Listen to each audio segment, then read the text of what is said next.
Let's get right into it. Number 10.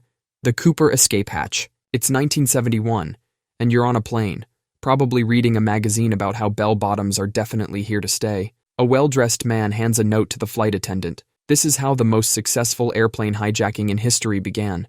The man called himself D.B. Cooper. He was wearing a business suit and sunglasses, looking like he just stepped out of a Mad Men episode. He ordered a bourbon and soda. He then showed the flight attendant a bomb in his briefcase and demanded $200,000 and 4 parachutes. The airline actually gave him what he wanted when the plane landed in Seattle, but Cooper wasn't done. He ordered the pilot to take off again and fly towards Mexico. Somewhere over the forests of Washington state, Cooper did something nobody thought was possible. He opened the rear stairs of the Boeing 727 and jumped out into the darkness with the money. The plane was designed so those stairs could be opened mid-flight. Nobody had ever thought someone would be crazy enough to actually do it. Cooper disappeared into the night and was never found. Some say he died in the jump. Others think he's living it up on a beach somewhere. Because of this one guy, every commercial aircraft now has what's called the Cooper vane. It's a device that makes it impossible to open those stairs while the plane is in flight. D.B. Cooper was so clever that they had to redesign every passenger aircraft in America. There's literally a piece of metal on planes today because one guy in a suit was too smart. The FBI kept this case open for 45 years, making it one of the longest-running investigations in their history. They finally closed it in 2016. Number 9. The Jungle Submarine. Imagine you're a drug enforcement agent patrolling the coast of Colombia in 2006. You're expecting the usual speedboats and hidden compartments, but then you spot something that makes you question your sanity. A submarine. Not a military sub, not even a proper commercial one. This is a homemade submarine built in the middle of the jungle. These weren't just crude metal tubes. These were sophisticated vessels that could carry up to 10 tons of cargo. They could travel hundreds of miles underwater, and they were nearly impossible to detect on radar. The mastermind behind this was a guy named Enrique Portocarrero. People called him Captain Nemo, after the submarine genius from Jules Verne's novels. Portocarrero wasn't even an engineer. He was a former shrimp fisherman who taught himself submarine design. He built these subs in remote jungle locations, hidden under the canopy. The submarines cost about $1 million each to build, but they could carry cargo worth hundreds of millions. By the time authorities caught up with Portocarrero, he had built around 20 submarines.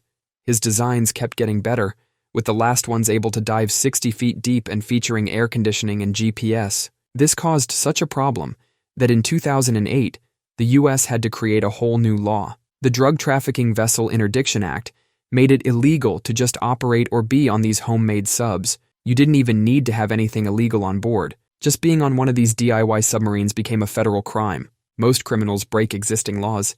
This guy made them create new ones. Number 8. The Casino Chip Chemist. It's 1982, and Las Vegas casinos think they've got everything figured out. Their chips have special markings and unique patterns that can't be copied. At least that's what they thought until Louis, the chemist Colavecchio, walked in. This guy wasn't your average counterfeiter. Louis realized something that seems obvious now. Casino chips are just pieces of colored clay, and if you're good enough at chemistry, you can bleach away the color from low-value chips and re-dye them to look exactly like the high-value ones. The best part is all the security features would still be there because they were built into the clay itself. Louis spent months perfecting his chemical formula. He'd buy $1 chips, take them home to his makeshift lab, and experiment until he got it just right. His bleached and re-dyed chips were so perfect that even under UV light and microscopes they looked legit. The casinos were losing millions and couldn't figure out how. It took them 3 years to catch him, and that was only because he got greedy and started hitting the same casinos too often.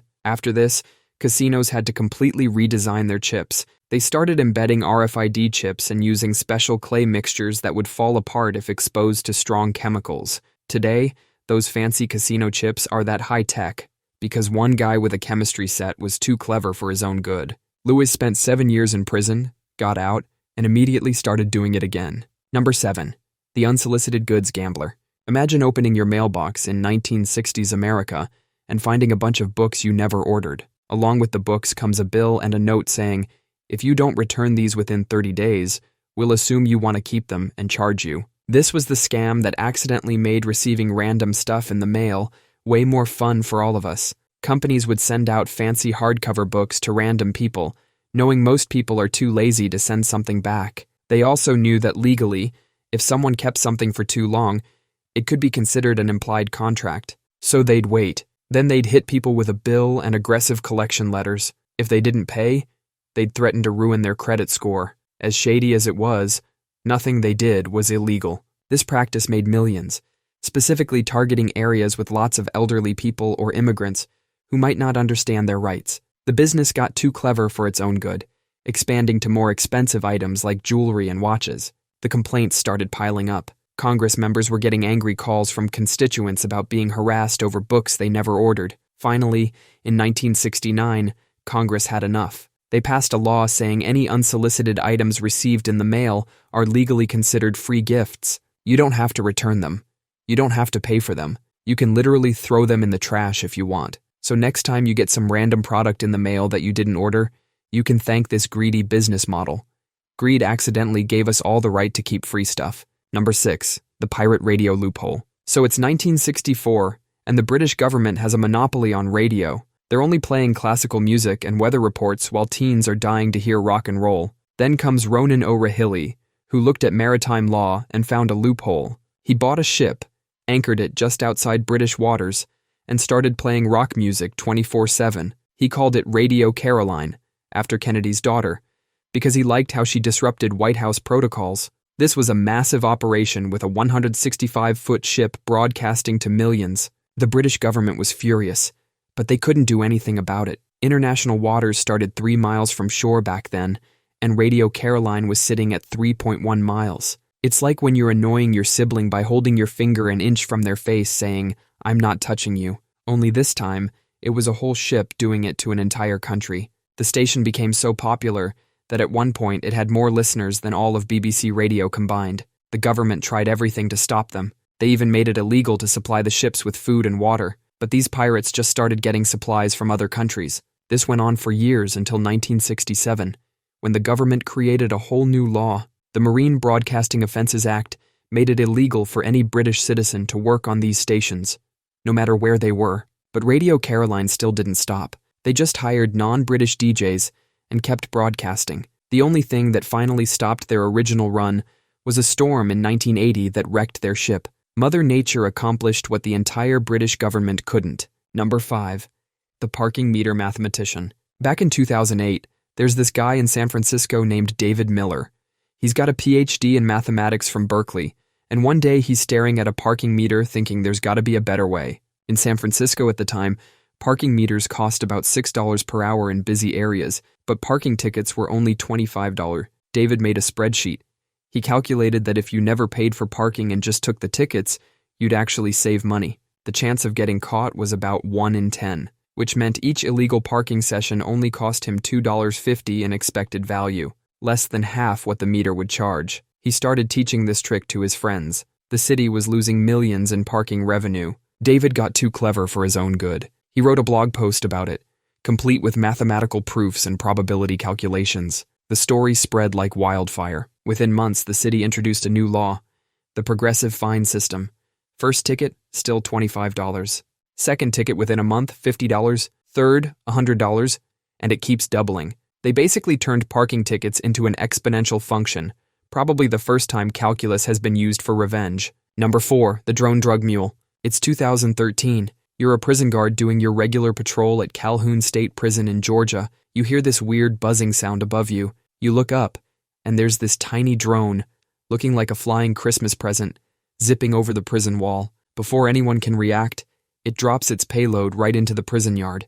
This was Jason Keating, an inmate's brother who spent $300 on a store-bought drone from Radio Shack. He basically turned this toy into the world's first aerial prison delivery service. The guards couldn't do anything about it. All the laws about smuggling things into prisons were written with the assumption that people would try to throw stuff over walls or hide things in food. Nobody had thought about flying robots dropping care packages from the sky. They couldn't even charge Keating with unauthorized drone operation, because in 2013 those laws didn't really exist either. It was like trying to give someone a speeding ticket in the 1700s. Keating's aerial delivery stunt opened up a whole new world of prison smuggling. Soon, inmates across the country were getting their friends and family to deliver everything from phones to drugs via drone. The authorities finally caught up in 2015. That's when they started putting anti-drone nets over prison yards and passing laws specifically about drone deliveries to prisons. These days, prisons spend millions on anti-drone technology, all because one guy realized his $300 Radio Shack purchase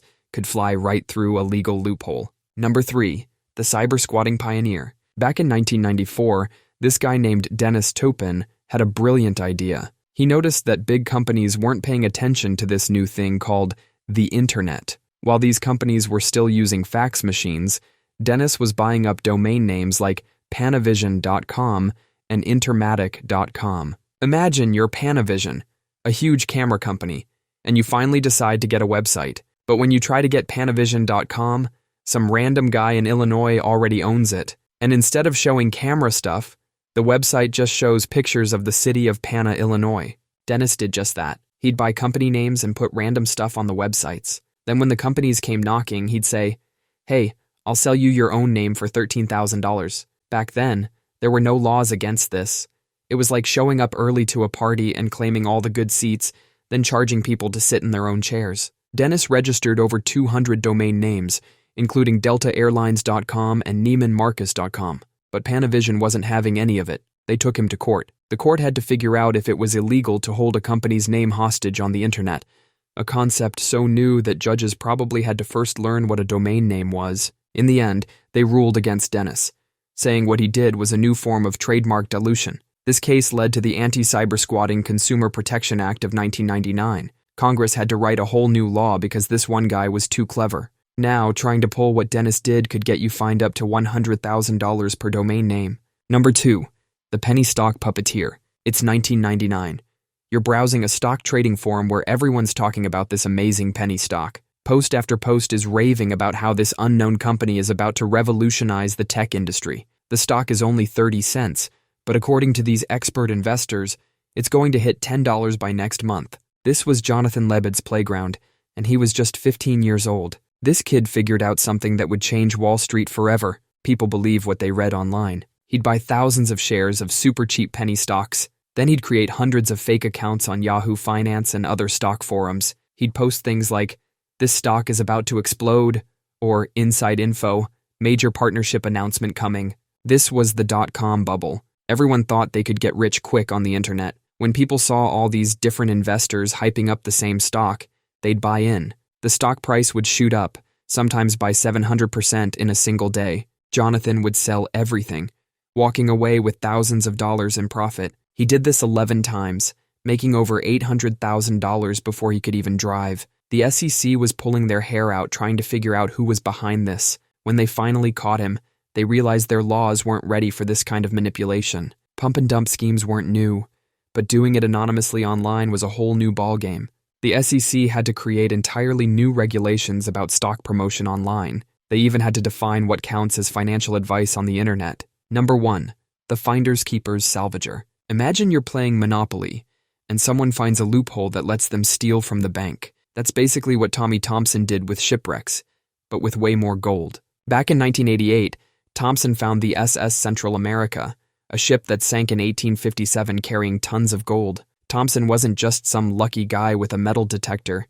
He was a genius engineer who invented new deep-sea robots just to find this wreck. The ship was lying 8,000 feet deep in the Atlantic, where the pressure could crush a submarine like a tin can.